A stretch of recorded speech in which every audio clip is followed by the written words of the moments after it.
ఆ దైవ స్మరణతో, ఆ పరమాత్మ చింతనతో మనసును నింపుకుని ఈ పవిత్రమైన ధర్మ సందేహాల చర్చలోకి అడుగు పెడుతున్న ఆత్మ బంధువులారా, అందరికీ ఆ భగవంతుని కృపా కటాక్షాలు కలగాలని కోరుకుంటున్నాను.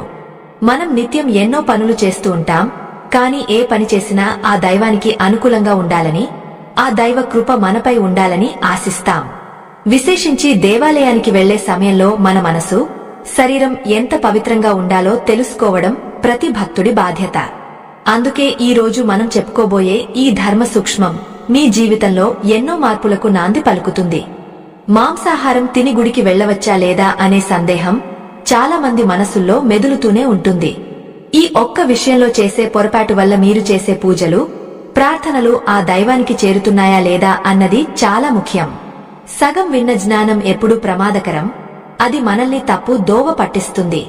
ఆ పరమేశ్వరుడి పరిపూర్ణ అనుగ్రహం మీకు కలగాలన్నా, మీ కోరికలు నెరవేరాలన్నా ఈ విషయంలో దాగ ఉన్న రహస్యాన్ని ఎక్కడా ఆపకుండా చివరి వరకు వినండి. అప్పుడే మీకు ఒక స్పష్టత వస్తుంది. మీ ఆరాధనలో పవిత్రత పెరుగుతుంది. భక్తులారా, మనం తీసుకునే ఆహారం కేవలం ఆకలిని తీర్చడానికి మాత్రమే కాదు, అది మన ఆలోచనలను, మన ప్రవర్తనను కూడా శాసిస్తుంది. మన పెద్దలు ఊరికే చెప్పలేదు, అన్నం పరబ్రహ్మ స్వరూపమాని. మనం ఎలాంటి అన్నాన్ని భుజిస్తామో మన బుద్ధి కూడా అలాగే తయారవుతుంది. ముఖ్యంగా మాంసాహారం, గుడ్డు వంటి పదార్థాలు మన శరీరంలో ఎలాంటి మార్పులు తెస్తాయో శాస్త్రం చాలా స్పష్టంగా వివరించింది. ప్రకృతిలో ప్రతి వస్తువుకు ఒక గుణం ఉంటుంది. ఆ గుణాలే మనల్ని నడిపిస్తాయి. సాత్విక, రాజస, తామస అనే 3 గుణాల చుట్టూనే ఈ సృష్టి అంతా తిరుగుతూ ఉంటుంది. మనం దేవాలయానికి వెళ్తున్నామంటేనే అక్కడ ఉండే ఆ దివ్య శక్తిని మనలోకి ఆహ్వానించడానికి వెళ్తున్నామని అర్థం. ఆ శక్తిని అందుకోవాలంటే మన పాత్ర, అంటే మన శరీరం మరియు మనస్సు అంతే స్వచ్ఛంగా ఉండాలి. మాంసాహార పదార్థాలు ప్రధానంగా తామస, రాజస గుణాలకు నిలయాలు. తామస గుణం అంటే బద్ధకం, అజ్ఞానం, క్రోధం వంటివి మనల్ని ఆవహించేలా చేయడం.